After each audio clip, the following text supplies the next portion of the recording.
Hello friends, आज हम CrPC के सेक्शन 358 से सेक्शन 365 के बारे में डिस्कस करेंगे। इसमें हम सेक्शन 357 सी तक लास्ट पार्ट में डिस्कस कर चुके हैं। इसका सेक्शन 358 कहता है compensation to person groundlessly arrested. Groundlessly arrested मतलब निराधार, वह उस पर कोई ऐसा उसने कृत्य नहीं किया, लेकिन निराधार उसको बिना वजह उसको गिरफ्तार कर लिया गया और गिरफ्तार करके उसको जेल भेज दिया गया। उस स्थिति में कंपनसेशन उसको कोर्ट दिलाती है जब ये सिद्ध हो जाती है बात। There was no sufficient ground for causing such arrest. ऐसा कोई ग्राउंड नहीं है कि क्यों अरेस्ट किया गया। द मजिस्ट्रेट में अवार्ड सच कंपनसेशन, तो मजिस्ट्रेट उसको कंपनसेशन का अवार्ड दे सकती है। नॉट एक्सीडिंग 1000 रुपीज, लेकिन वो कितना होगा? 1000 या 1000 से कम होगा। To be paid by the person so causing the arrest to the person so arrest for his loss of time and expenses in the matter as the magistrate thinks fit। जो उसका लॉस हुआ, उस loss के लिए उसको ये compensation दिलाया जाएगा। इस कंपनसेशन जैसा मजिस्ट्रेट उचित समझता है उस हिसाब से इस कंपनसेशन की बात करी गई कि उसको अगर निराधार फंसा दिया गया, निराधार उसको अरेस्ट किया गया और जेल भेजा गया, तो उसको कंपनसेशन मजिस्ट्रेट दिला सकता है। इसके बाद आता है सेक्शन 359। इसमें कहा ऑर्डर टू पे cost in non cognizable offence. जो नॉन कॉग्निजेबल ऑफेंस है, असंज्ञेय अपराध है, उनमें से कंपनसेशन कैसे दिया जाएगा, उसमें कंपनसेशन का पेमेंट कैसे होगा, उसके बारे में इसमें बताया गया। When ever any complainant of a non cognizable offence is made a court, the court if it convicts the accused may, in addition to penalty imposed upon him, order to pay to the complainant in whole or in part the cost incurred by him to the prosecution, and may further order that in default of payment his accused shall suffer simple imprisonment for a period of none exceeding 30 days of such cost may include any expenses incurred in respect of process fee, witnesses and pleader fee which the court may consider reasonable। इसमें कहा कि वह court जब non cognizable offence है और अगर उनमें से नॉन कॉग्निजेबल ऑफेंस में दोष मढ़ा गया, वो सिद्ध नहीं होते हैं, तब उनमें से या उसके कुछ पार्ट सिद्ध नहीं होते हैं, तो उसमें से कहा गया कि वह कंपनसेशन देने का ऑर्डर कर सकती है। और वह ऑर्डर अगर वह व्यक्ति चुकता नहीं करता है, मतलब अदा नहीं करता है, तो उसे 30 दिनों का साधारण कारावास की सजा भी सुनाई जा सकती है कि अगर वो कंपनसेशन जो ऑर्डर दिया गया वो नहीं अदा करने पर उसे 30 दिन का कारावास कम से कम दिया जाए। ये इसमें सेक्शन 359 में कह दिया गया। अब सेक्शन 360 में कहा order to release on probation of good conduct और आफ्टर एडोमिनेशन। इसमें कहा गया कि अगर सदाचरण की परिवीक्षा पर भर्त्सना के पश्चात आज छोड़ देने का आदेश कोर्ट कर सकती है। कोर्ट जब बिलो 7 ईयर्स या 3 ईयर्स की सजा, कोई 3 ईयर्स बिलो पाता है और कोर्ट ये समझती है कि नहीं, अगर इसको भर्त्सना कर सदाचरण के दृष्टि से इसको छोड़ देना चाहिए, तो कोर्ट उसमें आदेश कर सकती है कि उसके बॉन्ड लेने के पश्चात उसे सदाचरण के लिए छोड़ दिया जाए, मतलब उसकी सजा को माफ करते हुए छोड़ दिया जाए। और बॉन्ड इसलिए भराया जाए ताकि वो जो टाइम पीरियड कोर्ट दे कि इतने टाइम पीरियड तक इस पर जो है इसको ध्यान रखा जाए कि ये कोई ऐसा कृत्य तो नहीं करता है और वह न्यायालय में हाजिर होता रहे, उसके लिए बांड भरवा करके सदाचरण के लिए उसको छोड़ सकता है। जो नॉन कॉग्निजेबल ऑफेंस है उन ऑफेंस में इसमें इस बात के लिए सदाचरण के लिए छोड़ने की बात करी गई कि सदाचरण के लिए छोड़ दिया जा सकता। और कैसे कोई ऐसे ग्राउंड्स है जिनमें कोर्ट वार्निंग दे करके उनकी सजा को माफ कर सकती है, वो सारे ग्राउंड्स इसमें 6-7 ग्राउंड दिए गए हैं कि उन किन किन ग्राउंड्स पर उनकी सजा माफ करके उसे छोड़ा जा सकता है। अब सेक्शन 361 की बात आती है, special reasons to be recorded in certain cases. कुछ ऐसे केस होते हैं जिनमें उनके मुख्य कारण को जज को लिखना होता है, मजिस्ट्रेट को लिखना होता है।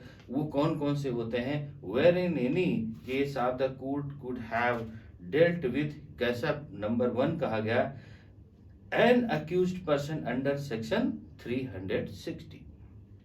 कौन सा? जो 360, जो अभी जस्ट हमने बताया कि सदाचरण के लिए उसे छोड़ देना चाहिए। 316 और under the provisions of the provision of offenders act 1958। जब उसे क्यों छोड़ा जाएगा, क्यों उसकी सजा माफ की जाएगी, उसके बारे में उसको पूरी बात लिखनी होगी। इसका सब क्लास 2 कहता है, a youthful offender under the Children Act 1960 और any other law for the time being in force for the treatment, training or rehabilitation of youthful offenders। जो चिल्ड्रंस एक्ट है उसमें से वार्निंग दे करके उस मान लो किसी नाबालिग बच्चे ने कोई अपराध कर दिया और उस अपराध में वह संज्ञेय नहीं है, मतलब उसके संज्ञान में नहीं, उसके जानकारी में नहीं कि उसका अपराध का परिणाम क्या होगा, और उसने कर दिया, उसके लिए वो दोष सिद्ध हो जाता है, तो कोर्ट उसको वार्निंग दे करके कि फर्दर ऐसा नहीं होगा और इतने समय तक इसके लिए कोर्ट में हाजिरी वो देता रहेगा, छोड़ देगा, तो उसका पूरा रीजन उसमें लिखना पड़ेगा। ये 61 में बात 361 में कही गई। अब सेक्शन 362 कहता है, court not to alter judgment. Court अगर अपना हस्ताक्षर कर देती है, निर्णय सुना देती है, तो वह अपने जजमेंट को बदल नहीं सकती। कैसे?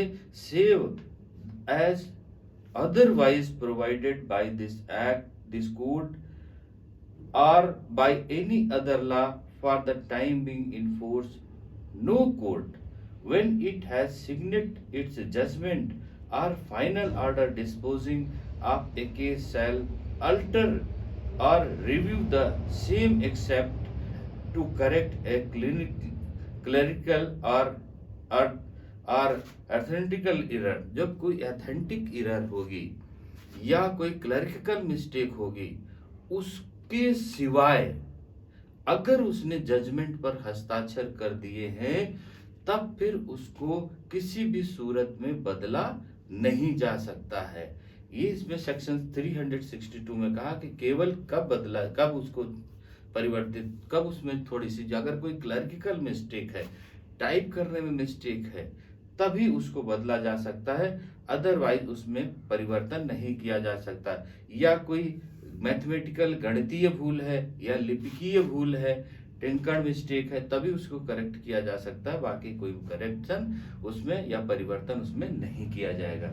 सेक्शन 363 कहता है, copy of judgment to be given to the accused and other person. जो जजमेंट सुनाया जाएगा उसमें कहा, when the accused is sentenced to imprisonment, a copy of the judgment shall immediately after the pronouncement of the judgment be given to him free of cost।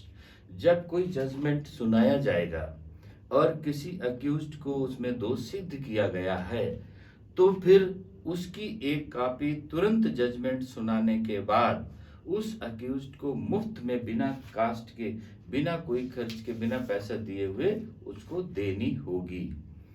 अब section 364 में आता है, judgment when to be translated. कोई भी judgement, निर्णय है, उसको कब ट्रांसलेट किया जाएगा उसके बारे में इसमें बताया। The original judgment shall be filed with the record of the proceeding and where the original is recorded in a language different from that of the court and the accused so required, a translation thereof into the language of the court shall be added to such record.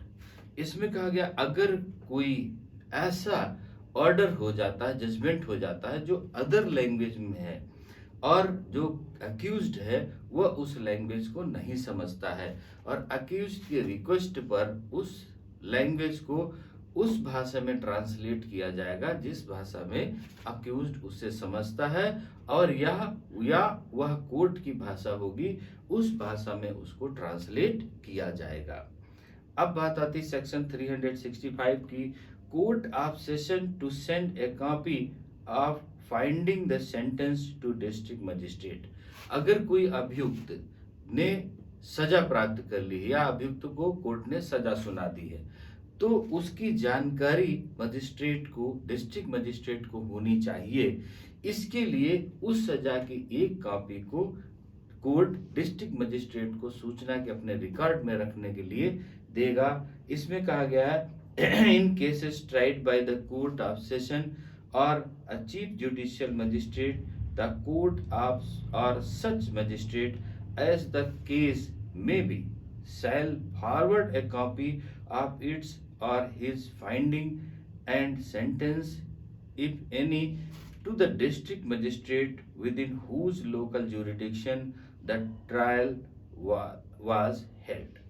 अब इसमें कहा कि अगर कोई court, session court या judicial, chief judicial magistrate CJM अगर किसी case को ट्रायल करता है, ट्रायल करने के बाद में उसमें उसको सजा प्राप्त हो जाती है, वो दोष सिद्ध हो जाता है, तो अगर उसको कुछ भी दोष सिद्ध होता है तो उसकी एक कॉपी को, दोष सिद्ध की एक कॉपी को डिस्ट्रिक्ट मजिस्ट्रेट को भेजेगा ताकि डिस्ट्रिक्ट मजिस्ट्रेट उसे अपने रिकॉर्ड में लगा लेगा और फ्यूचर के लिए कभी भी कोई आवश्यकता पड़ती है तो उससे वो रिकॉर्ड मांग सकता है या उस पर वो डिस्ट्रिक्ट मजिस्ट्रेट उस पर ध्यान रख सकता है। इसके लिए उसको सेक्शन 365 में डिस्ट्रिक्ट मजिस्ट्रेट को एक कॉपी जजमेंट की भेज देता है। ये भेजने का प्रावधान किया गया सेक्शन 365 में।